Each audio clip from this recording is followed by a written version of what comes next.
When you think about the moment your father began learning who his biological parents were, what stands out most to you? My dad's search originally started in 1981.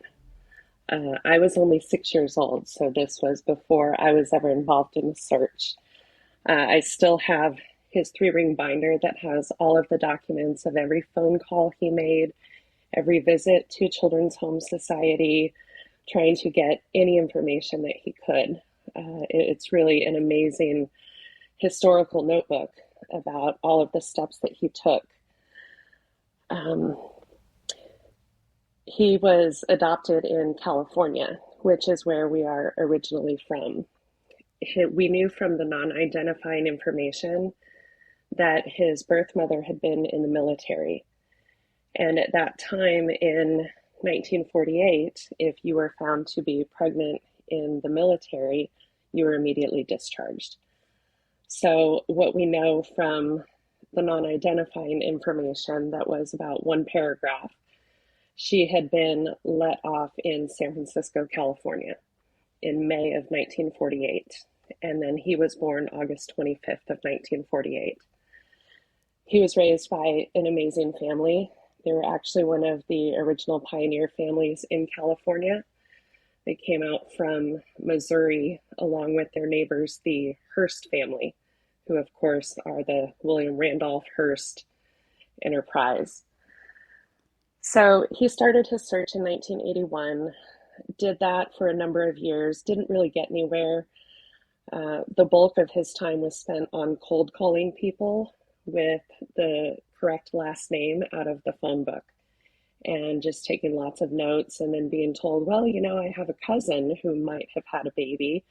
They live such and such, so maybe you should call them. So it was many years of him just doing those cold calls. And he honestly did not ever think about finding his biological father because there wasn't any information about him in the CHS paperwork. We believe that his birth mother didn't know any information, potentially, or she had incorrect information. So there wasn't really anything to go on. So he would take a break every few years and say he wasn't interested in looking because it was emotional at times. And then in 2016, he came to me one day and said, okay, I think I'm ready to do this. Now, at that time, we had already found his biological mother because her last name was so unique. And in the paperwork that he had from CHS, they had accidentally included his original adoption decree that said baby boy eunuch, which is Junek. So with that last name and knowing that she was in the military, there were only about 10 women in the military at that time with that last name. So it was pretty easy to put all the pieces together. She passed away in 1982, so we never had an opportunity to have any contact with her.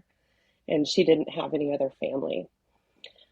So we knew all of that from probably the mid 90s until he did his DNA test in 2016. Well, my top match on Ancestry was a second cousin who was located in Winston-Salem.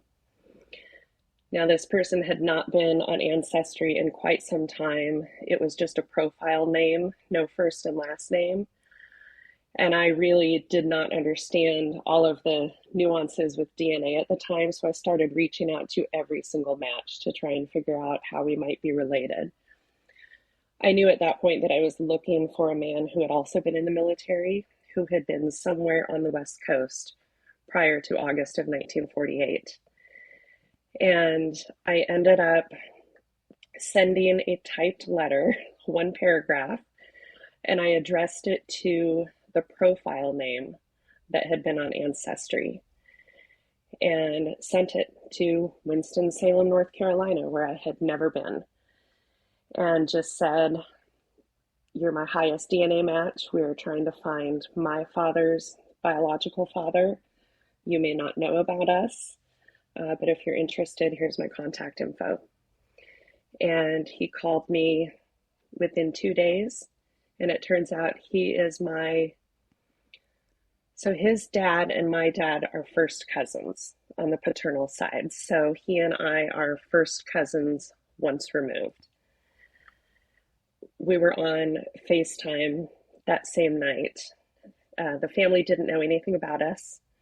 They suspect that the birth father never knew about us. In my search, I found that my dad had a biological half sister who was only 4 months younger than he is. Wow. So his birth father was engaged to be married at the time and expecting another child. So uh, the family here in North Carolina welcomed us with open arms. Um, so my paternal grandfather's name was Harvey Lee Cranfill Jr., and he had passed away in 1984. So we also did not have an opportunity to meet him. But through that process, we began visiting Winston-Salem every couple of years. The first time we came to visit, the Cranfill family, which is very large, had a huge welcoming party for us. It was a beautiful event. Everybody shared stories about my grandfather. We shared pictures. It was amazing to hear and see how much my dad favored his biological father, even down to some of his idiosyncrasies. My cousin, who was my top match on Ancestry, now lives a mile down the road from me. 3.5 years ago, I decided that I was ready for a change. We were living in Spokane, Washington at the time. And I told my dad, I think we should go to North Carolina.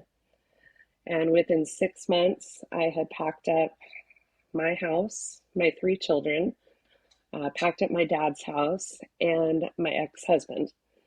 And we all moved across the country to Winston-Salem, where we have been ever since.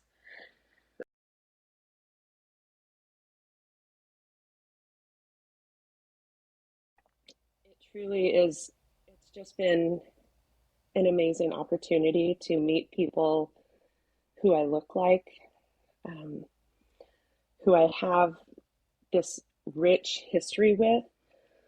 But also, one thing my cousin and I always joke about is that even though we feel like we were raised together and we would have been the best of friends, we don't have all of the yucky family history that you have when you grow up with people. So we truly are able just to enjoy the best parts of each other. Yeah. Um, what was it like for your father to suddenly have this new family and for you to watch him just experience that? It was truly amazing. My dad was not, I always said he was not an emotional person. My mom would say that he was emotional, and that's why he tried to hide it so much. The night that I connected all of the dots and found the name of my dad's father, we were on vacation in Yellowstone. We were actually in a vacation rental on the West Yellowstone side of the park. So technically, we were in Idaho. And my dad was sitting in front of the TV next to the fireplace. And I came across a document where everything matched up and it had his father's enlistment papers for the Army. And I remember I pushed back from the table and my chair fell over. And I took a few minutes and went over and told my dad, I think I just said, I found him and here's his name. And by the way, you have a sister. And he didn't really say anything at first. I think at that point, my dad was close to 70, and he had spent half of his life torn between wanting to find where he came from, but also knowing that he was raised in an amazing family, and he didn't ever want them to feel slighted by any of his searching. He ended up going to bed, and then he came upstairs about an hour later and stood in front of the fireplace, and he just cried and cried and told me that he never thought that he would have a name and that it was amazing. And then to be able to tell him, within a few weeks that I had spoken to people in the family and that they wanted to know us and they wanted to share stories with him was just incredible. I think even when we came out here to visit the first time, he was just so in awe that everybody was so welcoming and that they wanted us to be a part of the family and that they considered us to already be a part of the family. My great aunt Dot, who would have been my grandfather's sister-in-law, said to me one time, "You've always been a part of our family. You just hadn't made it here yet." That's great. Did he ever meet his sister? He did meet his sister. We met her the first time that we came to North Carolina to meet everybody. She had not been raised by their father either. She was raised by her mother and her mother's new husband. It took a little longer for her to come around to the idea of meeting us because she had the different family dynamics with regards to her father being involved with more than one person.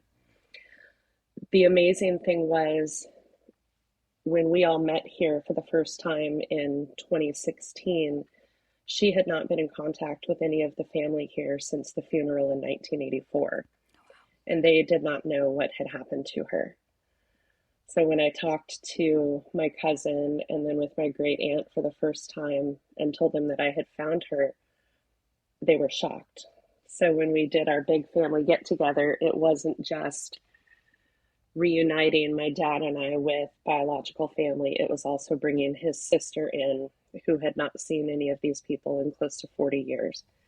What do you think was the most unexpected part of just the whole process? I hadn't thought of that before. I would say probably the most unexpected would be that my cousin Alan and I have become so close. He truly is one of the most amazing people I've ever known. And I also call him my truth teller. He's the one who will, hold my feet to the fire if I need it. And again, that just speaks to how strong our bond is, because we didn't meet until we were in our late 40s. Yeah.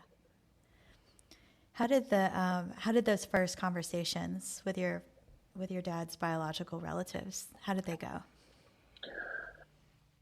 Well, when I spoke to Alan on FaceTime the first time, he looked at me and said, "I can tell just by looking at your eyes that we're related," which was shocking to me because even when you put all of the pieces together and you know that these are your people and you share that DNA, to have somebody confirm it feels like something that I can't even explain.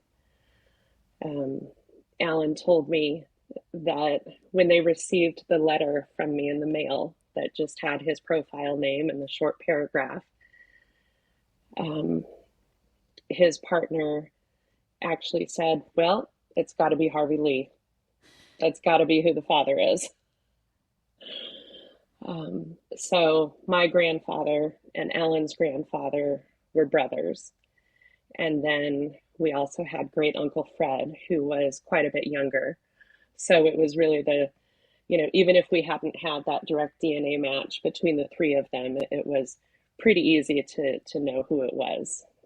Harvey Lee apparently was a bit of a ladies' man, so I don't think anyone was too surprised when they found out. Frankly, we've been surprised that we haven't found any other family. Yeah. And I know that your dad has passed away, correct? Yes, he has. How long ago was that? That was March 17th of 2024. Okay. So we had been here just under 2 years. Um, it was unexpected. Okay. And I've always felt like maybe he was waiting to come full circle. and I was able to bring him back here. And the night that he passed, my cousin Alan was actually with me in hospice, and it was a beautiful time, even though it was heartbreaking. And the entire Cranfield family just picked me up and loved on me, and um, it sometimes it still seems surreal that I brought my dad back here to this place where his father lived his whole life, where his uncles grew up. Um, there's different parts around town that my cousin will say, "Oh, our so and so from our family used to own a gas station there on that corner," or um, "This is a part of the property that the family owned before it became part of Wake Forest." So I just love hearing all of the history. Alan is a wealth of information about the family, which has been great. How do you think these newly discovered family relationships kind of shape your sense of home and connection? You know, I've always been up for an adventure, and I've lived all over the West Coast. And then my children were all born in Virginia.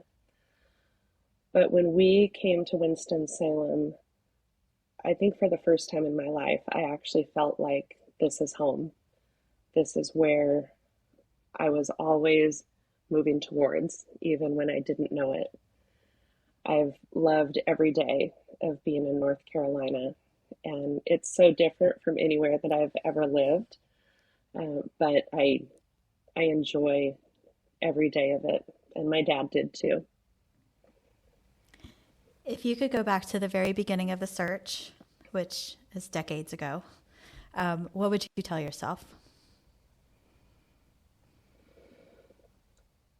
I would tell myself probably a lot of the same things I told myself when I started doing the search for my dad, that not every story has a happy ending. Um, you know, adoption has changed so much over the years because of DNA. I've been a social worker in child welfare for over 20 years, and I work in foster care and adoptions. And it's always amazing to me as I'm kind of the bridge between a family of origin and a family of choice, um, just how strong that is, and that I may be the only person who holds all of that information until someone decides to do a DNA test. Um, I think I lucked out in our search. It was really the best case scenario. At the time, I was involved in a lot of different groups on Facebook having to do with DNA searching and finding family, and not everybody has it as good as we did, and I'm aware of that. I think just keeping in mind that you don't always have to reach out to the person that you might be related to because the DNA is there. Some people don't necessarily want a reunion, and that's okay. I think that the journey is different for everybody. So I think it's really important for each person who is searching to really focus on what it is they want the outcome to be, because there will be disappointments and there will be surprises, both for the person searching and for the family who is found. So I think trying to go into it with the least amount of expectations possible, and protecting your heart, because it is a long journey. Even with DNA, even if you have a parent-child match or a sibling match or a first cousin match, you don't know when they took the test. You don't know if they're interested in talking. There are just so many different things that uh, won't always line up. So I really lucked out. I think it was probably to my benefit that I had no idea what I was doing when I started doing the search. But for me, it really became a mystery that I was going to solve, no matter what it took. Yeah. And how has this experience changed the way that you show up for your own family?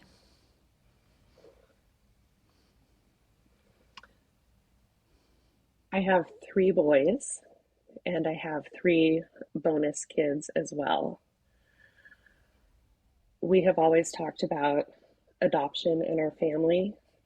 Um, I also had a younger brother who was adopted. They understand they understood even at a young age the choices that my dad's birth mother had to make at the time because times were different. And I think just because of the line of work that I'm in and the things that my kids are aware of as far as child welfare, I think that they are more compassionate and more forgiving, more understanding of other people's situations. My kids know that they have a very blessed life, but they also know that not everybody has that. Um, they know that I work with kids who, for a variety of reasons, may not be able to stay with their family of origin. And even though they don't often talk to me about my work because some of them are teenagers, every once in a while, one of them will say, hey, Mom, did you keep anybody safe today? And I think that the whole reason I ended up in child welfare was because of my family's story and wanting to be able to solve those mysteries and be the person whose name is on some child's paperwork where someday they may look back and say, I wonder if this person is still out there and I wonder if they can help me find any of the information. Mm-hmm. What does family mean to you? Family to me is everything. And it's not necessarily just the family that you are related to by blood. My kids and I always talk about who is in your tribe. So for us, our family is also a tribe, and our tribe is made up of people we are related to. It's made up of people we have chosen. It's made up of people who have chosen us. So tribe is really how we describe it. And our tribe is bigger every day. Thank you for listening to this story from the Institute for Family Shine On North Carolina campaign. Hear the full story and discover how you can share your own by visiting our website at instituteforfamily.org.